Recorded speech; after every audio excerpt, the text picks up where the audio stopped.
په دنیا کې ډیر داسې کسان دي چې الله تعالی د دوی دعاګانې خامخا قبلوي. خو په نن نشست کې درې داسې کسان تاسې ما کې زه بیانوم چې الله تعالی د دوی دعاګانې خامخا قبلوي، کله یې هم نه رد کوي. یو خو مظلوم سړی د هغه دعاګانې هم الله تعالی قبلوي. په دوم نمبر باندې مسافر سړی د ده دعاګانې هم الله تعالی قبلوي. او درم نمبر باندې د خپل پلار دعا د خپلو بچیانو په حق دا هم الله تعالی قبلوي. حضرت ابو هريره رضی الله تعالی عنه د نبی علیه الصلاۃ والسلام دا ارشاد نقل کوي، وای ثلاث دعوات مستجابات.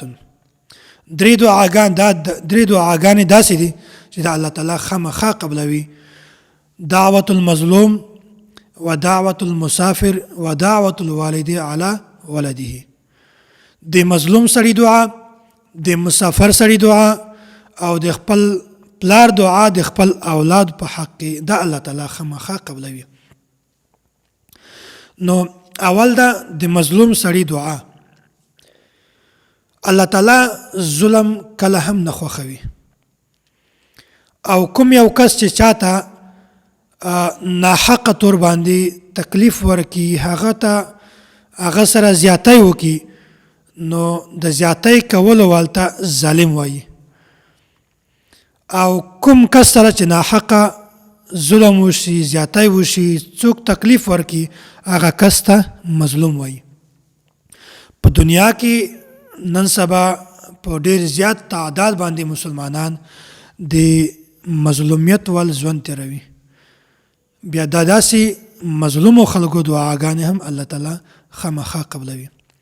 او یو روایت کې دا راځي، وایي د مظلوم سړي د بددعا نه ځان بچ کوئ. د مظلوم سړي بددعا د الله تعالی زر قبلوي. اول خو په کار ده چې موږ تاسې د چا سره ظلم نه وکړو، د ظلم نه ځان بچ کو. دا یوه ډېر سخته بیماري ده. د ظلم سره په سړي کې تکبر هم پیدا کېږي او بیا ځان ته دی څه وایي، حالانکه الله تعالی داسې کس بالکل نه خوښوي. او یو روایت کې دا راځي چې دعوت المظلوم مستجابه، وایي د مظلوم سړي دعا دا الله تعالی خامخا قبلوي. کله هم د مظلوم سړي دعا د الله تعالی نه رد کوي. نو په کار ده چې موږ تاسې د ظلم نه ځان وساتو او د مظلوم سړي دعا هغې نه د خپل حاجاتو دپاره، د خپلو ضروراتو دپاره موږ تاسې هغې ته درخواست وکړو د دعاګانو دپاره. ځکه چې مظلوم سړي او تیرم ما خبره درته بیان کړې وه چې بیمار سړي دعا د الله تعالی خامخا قبلوي. دعوت المریض مستجابه، وای بیمار سره چې چاته هم دعا وکړي الله تعالی هغه خامخا قبلوي. او دوم شی ده دعوت المسافر. د مسافر سړي دعا دا هم الله تعالی خامخا قبلوي. انسان غواړي چې د ما جسم ته راحت ملاو شي، د ما جسم ته سکون ملاو شي، او د ما جسم تکلیفات نه کې برداشت. او بیا چې کله د انسان په سفر باندې ځي، بیا د سفر دی وجې نه انسان ته تکلیف هم وي، مشقت هم وي، او د بې آرامه هم وي، د جسم ته تکلیف هم وي. بیا په داسې وخت کې الله تعالی په د باندې خاص کرم کوي. کرم دا ده، خاص فضل او کرم کوي چې الله تعالی په داسې وخت کې د دغه مسافر سړي دعا خامخا قبلوي. نو مسافر سړي ته پکار ده چې کله هم دی په سفر باندې ځي، د سفر د آداب او خیال دی خامخا ساتي. چې دی په سفر باندې ځي، په سفر نه مخکې د 2 رکعاته نفلونه کوي او د الله تعالی نه دعا وغواړي خپل ځان دپاره، د سفر دپاره، د خپل مور پلار کور دپاره، د ټول امت دپاره د دعاګانې وغواړي. هغه خلک چې د کومو احسانات په موږ تاسې باندې دي، چا موږ تاسې پرورش یې کړی ده، د تعلیم، د اخلاق، د هر شي لحاظ یې ساتلی ده، او اوس دی په قبرونو کې دي، هغو ته هم دعا کول پکار دي. هغه هم د موږ د دعاګانو محتاج دي. نو مسافر سړي ته پکار ده چې هغه د دعاګانو ډېر زیات اهتمام کوي، ځکه چې الله تعالی د دغه انسان دعا خامخا قبلوي. او درم کس ته ودعوة الوالد علی ولده، د خپل پلار دعا د خپل اولاد په حق دا هم الله تعالی قبلوي. اولاد دا یو نعمت ده. الله تعالی دې هر هغه کس ته چې کوم ته دا نعمت نه ورکړی الله تعالی دې هغه کس ته هم دا نعمت ور نصیب کړي. د دې نعمت خوند هغه کس ته حاصلېږي چې چا بچیان وي.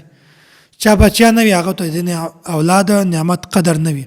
الله تعالی دې موږ تاسې ټولو ته نیک صالح اولاد را نصیب کړي. اولاد خو نیک صالح. استاد محترم متکلم اسلام حضرت مولانا محمد الیاس ګومند حفظه الله هغه دا یوه خبره بیان کړې ده. وایي چاته دعاګانې کوئ داسې چې الله تعالی تا ته بچیان درکړي، الله تعالی تا ته لوی عمر درکړي، عمر دراز درکړي. وایي دا دعا نه ده، دا اصل کې بدعا ده. وجه دا ده چې که یو انسان اولاد وي خو هغه نیک نه وي، هغه به د ده دپاره د سر درد وي، د دې لپاره به تکلیف دی وي، همیشه به تکلیف ورکوي، دی به په اذیت کې وي، تکلیف کې به وي. او چاته د لوی عمر دوا کوي، بیا هغه سړی بوډا هم شي، 100 کالونه عمر هم زیات شي، خو د نیک اعمالو ول نه وي، انسان ته فایده نشي ورکولی، همیشه په ګناهونو کې مبتلا وي. بیا د بوډا سړي ګناهونه چې کومه دي په دې باندې الله تعالی نور زیات هم غصه کېږي. نو چاته چې دعا کوئ الله تعالی دې بچیان درکړي خو نیک صالح، چې هغه تا ته په دنیا کې هم په کار درشي او په آخرت کې هم په کار درشي.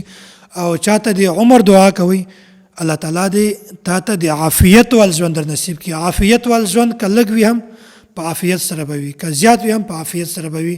هغه د الله تعالی خپله خوښي ده.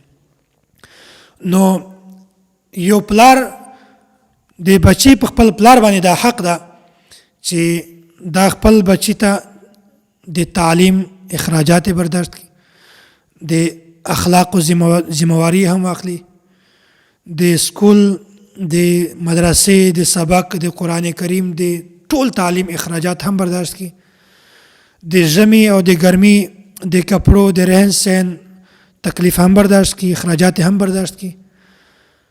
او داسې د هر شي د ده خیال وساتي.